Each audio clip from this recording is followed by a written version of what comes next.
بسم اللہ الرحمن الرحیم۔ آپ صلی اللہ علیہ وسلم نے فرمایا، تم میں سے سب سے بہتر وہ ہے جو قرآن سیکھے اور سکھائے۔ حدیث نبوی صلی اللہ علیہ وسلم۔ آپ نے فرمایا، اللہ اس شخص کے چہرے کو تر و تازہ رکھے جس نے میرے سے جو حدیث سنی، پھر جیسی سنی ویسے ہی آگے لوگوں تک پہنچائی۔ ناظرین کرام، اچھی بات کا پھیلانا، اچھی بات کا شیئر کرنا، اچھی بات کا دوسروں تک پہنچانا، یہ صدقہ جاریہ۔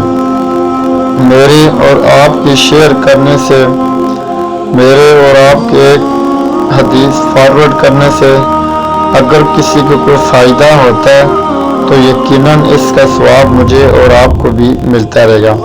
تو اس لیے میری آپ سے یہ اپیل ہے کہ ابھی تک آپ نے اس ویڈیو کو لائک نہیں کیا تو آپ لائک ضرور کر دیں، اور اگر چینل کے اوپر نیا ہے تو چینل کو ضرور سبسکرائب کر لیں اور بیل آئیکن کو دبا دیں، اس لیے کہ فیوچر میں ہماری ہر آنے والی نئی اسلامک ویڈیو کا نوٹیفیکیشن بر وقت آپ تک پہنچ سکے۔ جزاک اللہ خیرہ۔